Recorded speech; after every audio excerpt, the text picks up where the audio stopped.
allons découvrir comment le diable utilise les femmes claires pour attirer les prophètes.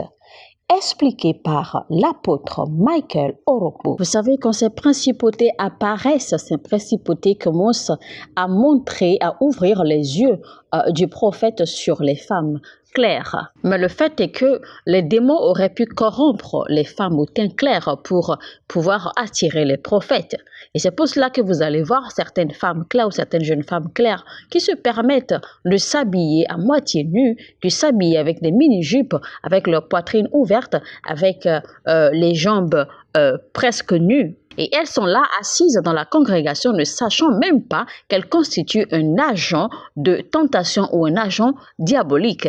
Parce qu'un siège d'esprit est sur le point d'être bâti. Et l'esprit sait que le prophète est vulnérable à la femme au teint clair. Et donc, sachant bien que la faiblesse du prophète se trouve dans ses yeux, de la même façon que la force du prophète se trouve dans ses yeux. Et c'est pour cela que les prophètes ont le devoir de gagner cette bataille contre l'immoralité afin de pouvoir établir le règne divin. Et vous verrez qu'il arrive qu'un prophète peut être capable de déterminer le nom de quelqu'un et même le numéro de téléphone de ce dernier, mais il ne pourra pas avoir la capacité spirituelle. Il n'aura pas la force de pouvoir agir sur ce territoire. Et donc lui-même en tant que prophète, parce qu'il ne comprend pas que voici une cité d'esprit, un territoire d'esprit, eh bien, il va vouloir s'y aventurer, mais lui-même se retrouvera comme un menteur ou comme un voleur. Et donc, les démons, ces esprits sont envoyés pour posséder ces jeunes femmes ou ces femmes et posséder ces hommes également qui ont un physique attirant. Et vous allez voir que certains hommes là dehors donnent beaucoup d'attention à leur physique, donnent vraiment du temps à travailler sur leur physique, à améliorer leur physique, à avoir une bonne apparence, une bonne présentation physique. Et ces hommes constituent en fait des armes, constituent des éléments de tentation, des éléments d'attraction et de destruction, constituent des pièges pour les femmes qui sont dans le ministère prophétique. Et ces femmes et jeunes femmes, avec leur poitrine et leurs cuisses ouvertes, constituent un piège pour les hommes qui sont dans le ministère prophétique. Et ceux qui ne comprennent pas tous ces prophétesses et ces prophètes, en fait, c'est qu'il y a un programme qui est en train de se dérouler. Imagine qu'en tant que prophète, tu vas prêcher quelque part et la parole de connaissance dans le système prophétique, en fait, a dirigé vers une jeune femme et tu lui as donné une parole de connaissance. Tu as prophétisé sur elle et tu lui dis encore de te voir après parce que tu as encore quelque chose à lui dire. Non, ce n'est pas vrai. Tout ce que tu as à lui dire, tout impact que tu as à déposer sur elle, il faut le faire là, directement, dans le public. Parce que pour dire vrai, ce n'est pas après que l'onction t'a quitté, après la prédication, après que tu aurais fini ton ministère, que tu pourras encore l'impacter. Parce que là encore, dans le public présentement, tu as encore l'onction et l'onction est disponible là maintenant pour faire tout travail sur la jeune femme. Alors, pourquoi l'inviter encore en secret ou après pour l'impacter? Ce n'est pas vrai. Mais ce que les gens ne comprennent pas, c'est qu'il y a déjà une manipulation spirituelle. Il y a déjà un programme qui est en train de se dérouler. Et vous serez surpris de vous rendre compte que la jeune femme en question aura déjà compris en fait que l'homme de Dieu ou que le prophète, d'accord, est en train de l'apprécier. Mais elle ne pourra pas fuir. Pourquoi? Parce qu'elle est déjà sous le coup de la manipulation. Le démon est déjà en train de la manipuler. Et donc, au lieu de fuir, eh bien, elle va se rendre, d'accord, au rendez-vous peut-être du prophète, juste comme une brebis conduite au pâturage. Et dans le même temps, pendant que tout ceci se déroule, eh bien, le prophète pensera qu'il est intelligent ou qu'il sait ce qu'il fait. Mais non, il va prendre son numéro et ils vont se donner rendez-vous peut-être pour se rencontrer dans un hôtel. Tous les deux, et le prophète et la jeune fille ou la jeune femme penseront qu'ils sont assez intelligents, qu'ils savent ce qu'ils sont en train de faire. Mais non, les deux ne savent même pas qu'ils sont des poupées, qu'ils sont des robots manipulés. Ils n'ont aucune idée qu'il y a un programme spirituel, un programme de manipulation qui est en train de se dérouler entre les deux et que ce programme est conduit par une principauté qui cherche à prendre le territoire de gouvernement divin qui devrait normalement être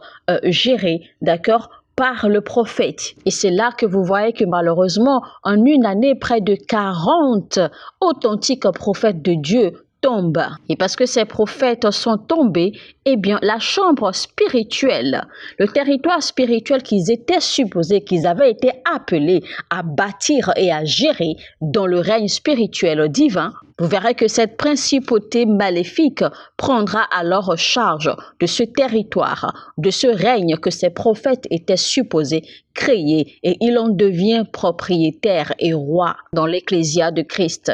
Alors, chaque fois que ces prophètes prêcheront ou rendront ministère, ils ne vont plus communiquer de la fréquence, ils ne vont plus communiquer sous la fréquence de Dieu, mais ils communiquent plutôt les énergies de cette principauté qui est désormais le chef du territoire. Et donc, plus ces prophètes continuent à prêcher, plus ces prophètes continuent à rendre ministère, plus cette principauté gagne du terrain. Et c'est ainsi que malheureusement, de chrétiens authentiques qui les suivent et qui les écoutent se rendront compte peut-être quelque temps après que le prophète peut-être leur a rendu ministère ou a prophétisé sur eux, ils vont se mettre à avoir une vie d'immoralité, une vie de fornication, et ils ne pourront même pas l'expliquer parce que le prophète qu'ils écoutent ne communique plus les révélations, les conseils de l'Éternel, mais il est en train d'émettre des énergies d'un démon de séduction. Et ainsi, cette principauté continue à gagner du terrain.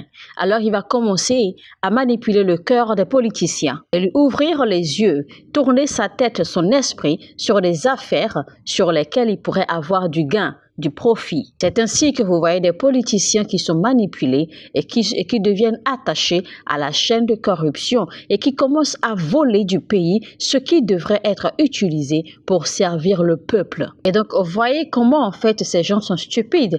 Imagine par exemple que tu voles de l'argent en Zambie et tu utilises cet argent pour aller t'acheter une maison aux États-Unis. Alors que États-Unis, tu ne visites ce pays que peut-être 3 fois dans l'année. Et pourtant, tu vas t'acheter une maison là-bas que tu n'habites pas. Et les États-Unis te taxent, te font les impôts sur ta maison chaque mois et tu paies. N'est-ce pas stupide? Pourquoi ne pas ramener cet argent et investir toujours, même si tu l'as volé, l'investir toujours sur le territoire zambien? Imagine par exemple que quelqu'un vole de l'argent ici et va investir à Dubaï. Pourquoi ne pas ramener cette même affaire, ce même business que tu vas créer en Dubaï à l'intérieur de ton pays? Mais non, mais c'est parce que simplement il y a un prince, il y a une principauté qui est impliquée dans cette affaire. Et cette principauté utilise le système de corruption pour créer la pauvreté. Parce que même la pauvreté est un système. Parce que ceux qui volent, ils volent à cause de la pauvreté, ils volent parce qu'ils ont faim, ils volent parce qu'ils sont frustrés. Et les femmes et les jeunes femmes qui se prostituent, elles le font à cause de la pauvreté et à cause de la faim. Donc, ces principautés maléfiques démoniaques utilisent les politiciens qui détiennent le pouvoir gouvernemental pour voler de l'argent, pour chipper de l'argent et sortir de l'argent du pays et faire sortir l'argent hors du pays, hors du territoire national, afin de pouvoir créer ce système de pauvreté sur le territoire national. Et donc, la jeune génération qui constitue normalement le futur de ce pays ou de cette nation et qui devait normalement être en train de développer leurs capacités, leurs habiletés à produire et à reproduire et à créer de la richesse, se transforme maintenant en des dangers. Ils développent des vices afin de pouvoir survivre. Et en fin de compte, c'est une atmosphère spirituelle qui est créée. Et donc, dans ce système bien tissé, bien ficelé, qui fonctionne, eh bien, vous avez ceux qui sont dans l'immoralité, ceux qui sont des menteurs chroniques, ceux qui sont des voleurs, et vous avez ceux-là qui sont corrompus dans le système gouvernemental. Et voici donc l'atmosphère qui permet le règne des princes des ténèbres. Imaginez que quelqu'un va prêcher quelque part et parce que durant sa prédication, la puissance de Dieu est en train de se déployer partout, eh bien, il profitera de cela pour forcer ou pour amener les gens à faire des offrandes ou à donner de l'argent. Et il ne sait même pas qu'il est en train de créer une atmosphère favorable aux esprits démoniaques, aux princes des ténèbres de s'installer. Quand ces atmosphères sont créées, vous savez, les principautés savent elles-mêmes que si Dieu n'intervient pas rapidement, n'agissent pas très vite, les principautés savent que Dieu peut envoyer à tout instant son armée pour intervenir. Et donc, qu'est-ce qu'ils vont faire, ces principautés? Ils vont rapidement envoyer un message, un rapport aux princes des ténèbres. Et les princes des ténèbres vont alors descendre. Et qu'est-ce que ces princes des ténèbres font? Ils écrivent, ils instituent des lois. Et quand ils instituent des lois, ils assurent que ces lois deviennent partie intégrante des cultures et des coutumes au milieu des hommes. Et c'est là que vous voyez dans le milieu politique, pour que quelqu'un qui cherche à avoir le poste de gouverneur, eh bien dans sa tête, c'est devenu comme une loi qu'il doit corrompre certaines personnes. Il doit engraisser des pattes, parce que s'il n'engraisse pas des pattes, eh bien il lui sera impossible d'occuper le siège ou le fauteuil de gouverneur, parce que c'est une loi qui a déjà été instituée par les princes des ténèbres. Et c'est pour cela que même si le peuple choisit par exemple une bonne personne pour devenir le gouverneur, eh bien dans le règne spirituel, on te dira que non, c'est impossible, que cette personne ne pourra pas devenir gouverneur. Pourquoi? Parce que pour devenir gouverneur, eh bien, il faut faire partie de la chaîne de corruption, parce que c'est une loi qui est déjà instituée par les princes des ténèbres. Donc, en vue de cela, cette bonne personne que le peuple désigne ne pourra pas devenir le gouverneur, parce que cette personne ne fait pas partie de la chaîne de corruption instituée par les princes des ténèbres. Et c'est comme cela que les princes des ténèbres instituent des lois et maintiennent des gens en captivité pour des décennies ou à perpétuité. Et c'est comme ça que vous allez découvrir que peut-être dans une famille, eh bien, la fornication a commencé peut-être par le grand-père qui a trompé son épouse avec une autre femme ou qui est allé forniquer quelque part. Et donc, qu'est-ce qui va se passer? Le prince des ténèbres va arracher cela, va prendre cela et en fait une loi que lui, il va établir et instituer et l'imposer désormais à la lignée de ce dernier. Et donc, le prince des ténèbres va instituer que à cause de cela, eh bien, désormais, les enfants vont forniquer. Les enfants auront des relations extramaritales. Les petits-enfants auront des relations extramaritales et que cela deviendra une loi qui continuera de génération en génération. Et c'est comme ça que vous voyez des modèles familiers répétitifs qui se manifestent dans la vie des enfants de cette famille de génération après génération. Donc, une principauté en esprit, un démon, d'accord, a créé cette fornication, un démon a institué cet acte de fornication, cet acte d'immoralité par un membre de la famille. Et alors, les princes des ténèbres en fera désormais une loi, une institution qui sera imposée aux générations qui suivront après dans cette famille. Et c'est ainsi que les modèles familiers, les modèles familiales répétitifs vont commencer à se manifester. Et vous voyez que ce modèle se répète dans la vie de tous les enfants mâles ou de tous les enfants femelles d'une famille. Et c'est pour cela qu'on parle désormais de modèles familiers répétitifs. Et vous savez, quand les hommes continuent longtemps dans ce système de manipulation, dans ce système de loi institué par les princes des ténèbres, eh bien là, les méchanceté spirituelle commence à intervenir. La méchanceté des ténèbres commence à surgir. Et c'est là que les maladies sexuellement transmissibles commencent à surgir. C'est de là qu'est venu le VIH, par exemple. Parce que le VIH et les maladies sexuellement transmissibles, d'accord, en fait, ont surgi, d'accord, pour renforcer cette loi instituée par les princes des ténèbres. Pourquoi? Parce que vous avez végété longtemps dans la fornication, dans l'immoralité, etc. Et donc, ces maladies, d'accord, viennent pour nous affliger ou pour affliger les hommes, pour pouvoir les conduire à la mort qui suit leur péché. Ces maladies sont venues pour nous conduire à la destruction, qui est le dernier portail. Alors la puissance dont nous parlons ici, ce n'est pas simplement une puissance pour prophétiser, une puissance pour déterminer le nom de quelqu'un ou le numéro de son téléphone. Il ne s'agit pas seulement d'une puissance qui vous permet d'imposer la main aux malades et ils sont guéris. Toutes ces choses sont bien. Mais nous parlons ici de la puissance qui est capable de restructurer une civilisation, afin que quand 3 prophètes se lèvent dans la prière, un territoire, une nation peut être reprogrammé. Parce que quand vous, 3 prophètes, se tiennent dans la prière, quelque chose, une puissance doit se dégager de vous. Et cette puissance permettra à restructurer, à reprogrammer spirituellement tout le territoire zambien. Et ce genre de puissance dont nous parlons, c'est une dimension profonde de puissance que vous avez besoin de voyager dans le règne spirituel pour aller capturer, pour aller chercher, pour contracter. Pour vous faire une illustration rapidement, eh bien, vous savez que récemment, au Nigeria, mon pays, nous avons eu des élections présidentielles. Et pour la première fois de toute l'histoire, un homme juste était candidat aux élections. Et quand on a retracé son histoire politique, son histoire dans les affaires, on n'a trouvé aucune trace de malversation, aucune trace de corruption. On n'a rien pu trouver contre lui. Et toute la nation s'était levée, s'était mise derrière lui, comme si une nouvelle révolution était sur le point de démarrer dans mon pays.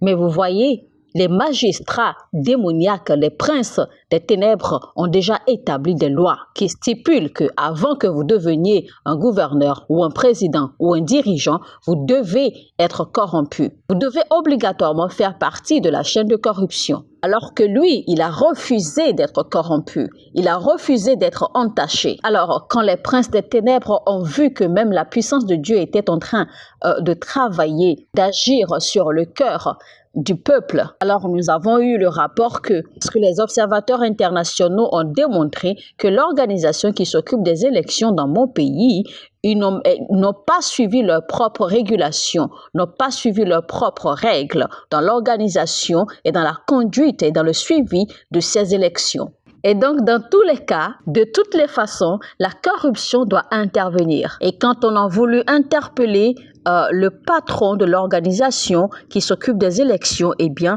il a envoyé tout le monde à la cour parce qu'il sait que la cour elle-même est déjà compromise. Vous voyez toutes ces choses qui se sont produites lors des élections présidentielles dans mon pays, c'est simplement sous la base des lois démoniaques qui ont déjà été régies par les princes des ténèbres, par les dirigeants des ténèbres. Et il faudra une puissance supérieure pour briser ce système. Un simple culte de miracle ne pourra pas résoudre cela. Parce que ce genre de cas, il existe déjà des gardiens spirituels qui veillent sur ce système. Et donc la puissance dont je parle ici aujourd'hui, eh bien c'est cette puissance supérieure qui est capable de provoquer une émancipation nationale. Et c'est le genre de pouvoir que Moïse possédait. Il ne s'agit pas seulement de guérir les malades ou d'ouvrir les yeux des aveugles. C'est ce genre de puissance que Moïse possédait et qui pouvait l'amener à se tenir devant le roi de toute une nation et lui intimer l'ordre de laisser aller son peuple. C'est cette même puissance avec laquelle Moïse a suspendu le fonctionnement de toute une nation comme Égypte. Et ce genre de puissance, malheureusement, n'existe plus dans le corps du Christ. Par un seul homme, Dieu a suspendu la civilisation comme celle d'Égypte, alors que l'Égypte est la plus grande civilisation qui ait pu jamais exister. Et Dieu n'a pas envoyé une armée contre elle. Dieu a envoyé un seul homme. Et cet homme ne s'est pas présenté devant Égypte avec toute une bataillon. Non, il s'est présenté seulement avec un bâton de commandement. Il est entré en Égypte avec seulement un bâton de commandement et il a pu délivrer tout un peuple, toute une civilisation qui était en captivité pour 400 ans. Une captivité qui était plus vieille que lui-même. Et donc Moïse a pu faire face à cette civilisation d'Égypte qui maintenait son peuple en captivité pendant 400 ans. Il s'est présenté avec une puissance qui est également ancienne. Une puissance qui est également aussi ancienne et plus ancienne que la civilisation. Et quand Moïse parlait, sa voix était comme la voix de Dieu. Mesdames et messieurs, c'était La puissance brute, deuxième partie, par l'apôtre Michael Oropo.